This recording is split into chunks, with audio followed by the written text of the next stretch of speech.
La Fundación Segundo Paso para Nuestra América y el Centro de Estudios para la Comunicación Social y Tecnologías Libres de la Universidad Bolivariana de Venezuela presentan Tercer Seminario Internacional, la batalla comunicacional en América Latina, del 27 al 29 de junio de 2022.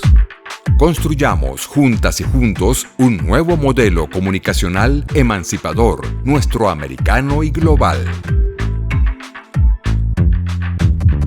La organización del evento nos ha planteado el desafío de hablar de comunicación insurgente. Está claro que la misma palabra comunicación define necesariamente el hecho de tener que hablar del contexto, del entorno y del proceso que se está viviendo en el mundo de la comunicación a nivel mundial y en nuestra especificidad en América Latina.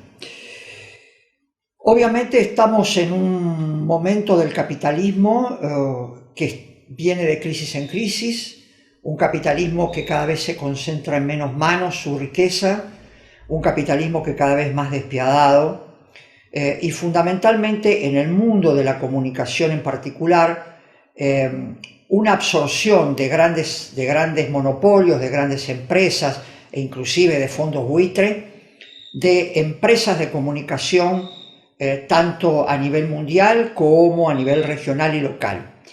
En la República Argentina, el grupo norteamericano Viacom, por ejemplo, compró en $450 millones 8 canales de televisión y 3 repetidoras del grupo Telefe, llevando la concentración a uno de sus clímax, pero este proceso que podría ser registrado por cualquier compañero o compañera, cualquier medio, cualquier comunicador de cualquier país latinoamericano, no es el único proceso que se está sucediendo, sino que también pequeñas televisoras, pequeños medios, pequeñas radios, comparados con los grandes monstruos de producción multimedial, están siendo absorbidos dentro de los mismos países. Y luego nos enteramos que ese medio que absorbió 10 radios y un canal de televisión termina siendo comprado por otro del exterior. Este proceso está vigente, este proceso es absolutamente dinámico y creo y creemos que hay que ponerlo como parte de una lectura del contexto. Pero hacer referencia clara al proceso que está viviendo el capitalismo a nivel mundial y cómo eso impacta en las telecomunicaciones en general y en cada país en particular es un elemento insoslayable del análisis y que indudablemente los comunicadores debemos estar atentos y prestarle atención cómo se va dando precisamente esa situación. Llegamos a América Latina. Nosotros creemos que ahí vale aplicar un axioma de alguna ley de la dialéctica que dice que el desarrollo es desigual y combinado en los procesos, en los escenarios, en los terrenos concretos, en la dinámica de la historia. El proceso es desigual y combinado en nuestra América Latina y marca claramente diferencias en cómo es el estado de la comunicación, tanto de los grandes medios, de los que podríamos denominar los medios del enemigo, los medios concentrados, y los del campo nacional y popular. Fíjense ustedes que la misma palabra insurgente para definir o para cualificar a la comunicación no es un término representativo en muchos países e inclusive la discusión sobre el término de comunicación alternativa ha dado pie a que en muchos lugares no se la descarte, pero sea claramente reemplazada por el término comunicación popular. En este sentido, nosotros desde la red de comunicadores del Mercosur preferimos hablar de comunicación popular, entendiendo la misma como una relación dialéctica entre la organización popular, la educación popular y la misma comunicación. Sin este trípode y su relación interactiva, es imposible pensar procesos de transformación donde la comunicación potencie a la política y por lo tanto potencie la construcción de poder popular. Está claro que la comunicación es constitutiva del poder y por lo tanto no puede ni debe ser analizada como un elemento externo a la misma ni como el impacto de la información o de la prensa o del periodismo, sino que debe ser estudiada, analizada y llevada a la práctica desde esta concepción que acabamos de señalar. Nos parece, en este sentido, que cuando hablamos de combinado, de desarrollo desigual y combinado, tenemos que tener una cierta dosis de sinceridad y de autocrítica. ¿Qué queremos decir con esto? Hay mucho ego en los comunicadores del campo popular. Nadie está exento de esto. Hay mucho deseo de protagonismo personal, hay mucha cuestión que tiene que ver con querer capitalizar la noticia, la información, y no pensar en estrategias, no pensar en formas y en mejores y mayores formas de articulación entre los medios, las experiencias y los propios contenidos que se van produciendo. Hay todo un tema acá porque no sería justo no reconocer que hay esfuerzo, que hay redes de coordinación, que se ha venido trabajando a lo largo y ancho del continente. Sin embargo, nosotros seguimos poniendo la atención y advertimos que esta falta de coordinación es una limitante importante a la hora de desarrollar estrategias de conjunto. Creemos que a la par de esto, o para que esto pueda ser potenciado, lo de las redes, hay que hacer un enorme esfuerzo por construir agendas de conjunto. Agendas en donde estén señalados los contenidos básicos, importantes, los urgentes, los de mediano y de largo plazo, es decir, los de carácter estratégico. Y a partir de allí ver cómo nos asentamos sobre los mismos, cómo los trabajamos, qué herramientas necesitamos y de qué manera se potencian cada uno de ellos. Pensando siempre que no hablamos solamente de la comunicación a nivel del Estado o a nivel de los medios públicos, sino hablamos de la integralidad del campo nacional y popular. Ahora bien, en este marco, nosotros consideramos que una pregunta necesaria es, en este mundo de las tecnologías, en este mundo de las redes sociales, en este mundo de la fake news, en este mundo donde el sistema capitalista tiene un enorme poderío y desarrolla día a día, mes a mes, nuevas adaptaciones tecnológicas, donde imagina nuevas fusiones empresariales que llevan necesariamente a la concentración de medios, a pocas fuentes de elaboración de contenidos y a una construcción de data para mantener controlado, vigilado y fundamentalmente conocer la información de cada ciudadano y ciudadana, nos parece necesario saber dónde estamos parados los comunicadores. Y frente a esto, creemos que es un elemento sumamente importante de análisis y de reflexión, pues la experiencia nos está indicando que hay muchos comunicadores y comunicadoras que todos los días, se paran sobre las redes para disputar las redes. Se paran sobre las herramientas que tienen con mayor o menor tecnología para contestar las afirmaciones, las mentiras, los contenidos de los sectores de poder.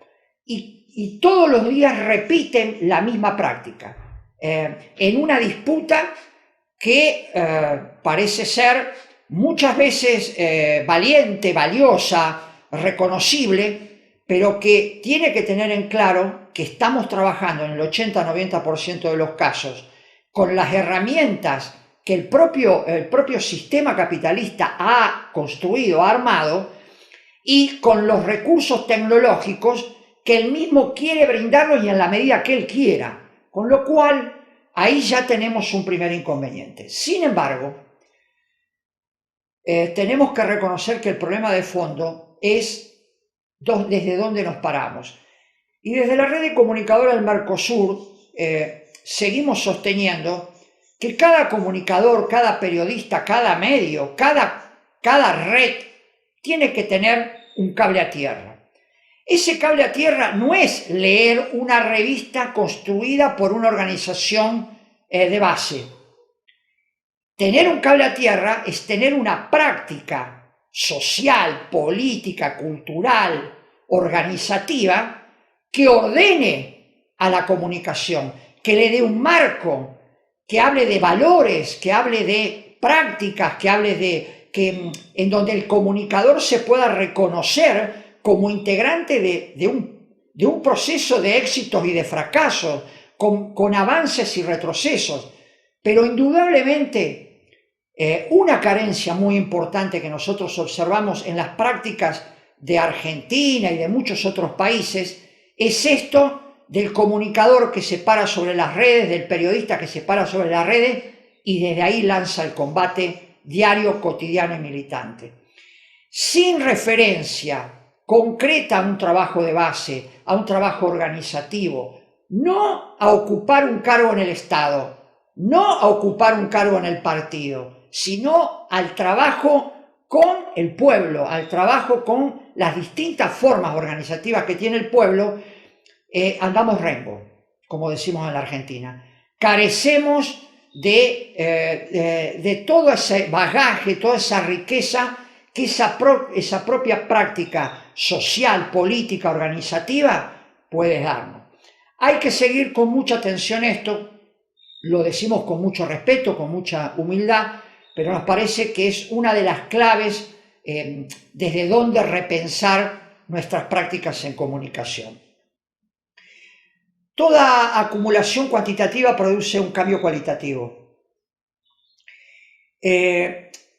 Allí esto parecería una verdad de perogrullo o una cuestión que, bueno, es así, la práctica lo ha demostrado, mientras el opuesto no genere una acumulación cuantitativa que produzca un salto cualitativo que signifique desplazarnos, eliminarlos, minimizar nuestros logros, nuestros esfuerzos y nuestra lucha. ¿Por qué decimos esto? Porque creemos que hay que prestar muchísima atención, y esto los padres, por ejemplo, los padres fundadores del marxismo, las experiencias de Mao, del propio Lenin, de la experiencia vietnamita, llamaron y llaman a reflexionar profundamente en el conocimiento del opuesto, en el conocimiento del enemigo, en el conocimiento de aquel que está contrario a los intereses nacionales y populares. Esto exige a los comunicadores la necesidad de estudiar, de investigar y de estar absolutamente formado para los desafíos que la propia tarea tiene. Y esta formación tiene que ser de una manera permanente, continua y siempre mirando la práctica, siempre insertos en la práctica y siempre recogiendo las propias o las de otros en una síntesis que permita poder tener una lectura correcta de lo que los sectores dominantes están haciendo y tener una lectura correcta de cuáles pueden ser sus cursos de acción. Estamos transitando estos caminos y nos parece muy oportuno, nos parece muy, necesario que nosotros reflexionemos sobre esto y que nosotros tengamos en cuenta algunos de estos elementos. A veces ponderaremos algunos en más, otros en menos, pero que son absolutamente necesarios para nuestras prácticas en comunicación y para nuestra práctica política. El comandante Hugo Chávez Frías decía que él era peronista, haciendo referencia al líder de los trabajadores argentinos, el general Juan Domingo Perón, desde aquel histórico 17 de octubre de 1945. Evidentemente el comandante Chávez hacía este marco de referencia hablando de los derechos otorgados, de los derechos creados, de todo lo que el peronismo significó para generaciones y generaciones de argentinos. Y yo quiero rescatar de acá dos elementos que me parecen importantes. El primero, en términos de derechos, está el derecho a la comunicación. Y el derecho a la comunicación como un valor, como un derecho humano, pone a la misma en otro plano de análisis. Hay una experiencia de Argentina en este sentido, en la Ley de Servicios de Comunicación Audiovisual, que es muy valiosa y muy rica para ver cómo se construyó con la unión de un montón de organizaciones, sindicatos, digamos, medios comunitarios, de pueblos originarios, de todo tipo. Pero también cómo en algún momento, frente a un gobierno neoliberal, el de Mauricio Macri concretamente, muchos de sus artículos y su gran potencial fue barrido directamente. Con lo cual, esto debe tener una lectura y un aprendizaje. Es decir, hay que hacer construcciones de conjunto, hay que hacer construcciones amplias, hay que construir consensos para nuestras leyes, pero también hay que saber construir consensos para defenderlas. Una aprobación en el Congreso, en el marco de una democracia de este tipo que vivimos prácticamente en la mayor parte de los países de América Latina, corren estos riesgos si no hay una ponderación de lo que es la movilización popular, de lo que es el trabajo de conjunto y de lo que es la construcción de consensos más allá de la redacción de una ley o de un proyecto de ley. Este es un elemento muy importante porque son temas que están en debate en muchos países de América Latina. La legislación para esto, porque el enemigo, las grandes corporaciones, a través de los gobiernos que le han sido funcionales, han en muchos casos establecido nuevas legislaciones que protegen sus intereses o han enquilosado lo que está, impidiendo de que se pudiera avanzar en una mayor democratización de la palabra en general. Entonces, es un elemento que tenemos que mirar porque en este reverdecer de algunas democracias, de algunos gobiernos con tinte popular o en la profundización de algunos procesos en América Latina, el tema legislativo, el tema de la legislación tiene que ser una cuestión a la cual hay que prestarle atención. Pero yo decía que había dos cosas.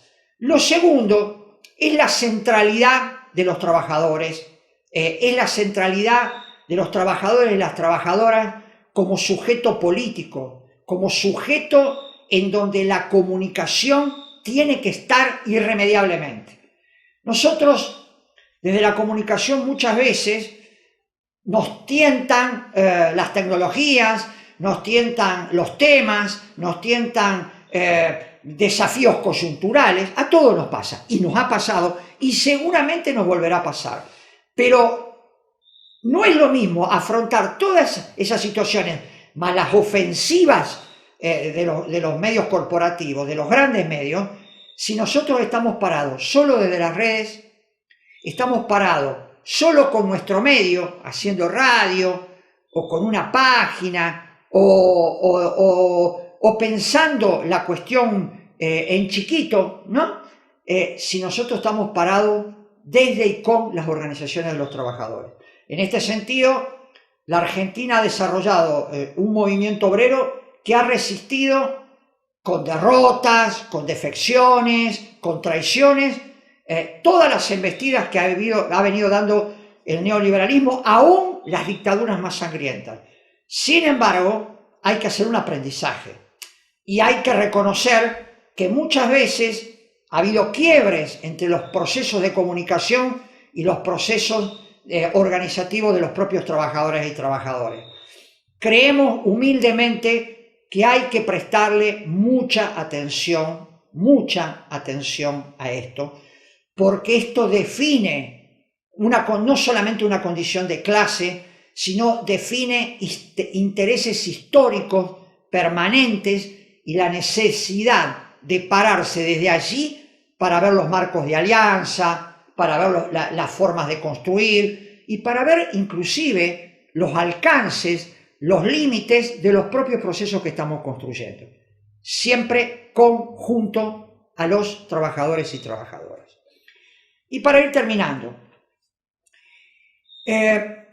observamos también, y lo decimos con mucho respeto, que hay una tendencia en nuestra América Latina, y acá quiero ser claro, queremos ser precisos, esto lo observamos porque nos ha pasado a nosotros y le pasa a todos, que hay un tipo de comunicación al cual denominamos comunicación de barricada. Es decir, arrancamos el artículo periodístico, arrancamos el editorial de la revista o del boletín, arrancamos la nota de la mañana en la radio o editorializamos en el canal de TV comunitario o vamos a cubrir una nota con una actitud de contestataria, de que siempre tenemos que estar denunciando, de que siempre tenemos que estar señalando las atrocidades, de que siempre tenemos que estar marcando a los culpables de. Es una tarea muy interesante ver cuáles son los contenidos y las actitudes que se necesitan en cada etapa y también las herramientas. Pero estamos seguros que esta forma de creernos consciente o inconscientemente propietarios de la verdad es un riesgo muy peligroso a la hora de construir política y de construir comunicación. Esta bajada de línea que permanentemente muchos comunicadores la toman como la forma de hacer comunicación, generalmente puede decir muchas verdades, eso no lo vamos a poner en tela de juicio, pero seguramente aísla a ese comunicador y a ese mensaje del conjunto, porque está planteado como la verdad revelada o la única verdad. En este sentido, parece prudente muchas veces volver a Paulo Freire, al educador brasileño, cuando él ya en los 60 nos indicó el tema de la metodología de la pregunta. Muchas veces en nuestras prácticas, en nuestras reuniones, en nuestras editoriales radiales, es necesario, más que afirmar, preguntarse y preguntarnos por cómo andan las cosas, por qué es lo que ha sucedido y las posibilidades inclusive de desarrollo que el análisis de una situación pueda tener. Esto dicho como aporte, esto dicho como sistematización de prácticas, elemento que también es necesario que asumamos como una tarea impostergable. No es solamente hacer, a una pequeña evaluación y seguimos haciendo, sino la sistematización incorporada a ese proceso tripartito de comunicación, educación y organización. Entonces, desde allí aparecen los desafíos inmediatamente. Desde allí surgen las tareas y surgen los elementos que tenemos que revisar de nuestras prácticas para que ellas verdaderamente sean transformadoras, colaboren con los procesos de transformación social, con los procesos revolucionarios y puedan tener un impacto real, eficaz, eficiente, pero por sobre todo que sirva a la organización de los sectores populares y nacionales y a la coordinación entre los mismos en todo el continente. Están allí planteados los desafíos. Muchas gracias. La Fundación Segundo Paso para Nuestra América y el Centro de Estudios para la Comunicación Social y Tecnologías Libres de la Universidad Bolivariana de Venezuela presentaron Tercer Seminario Internacional, la batalla comunicacional en América Latina, del 27 al 29 de junio de 2022. Construyamos juntas y juntos un nuevo modelo comunicacional emancipador, nuestro americano y global.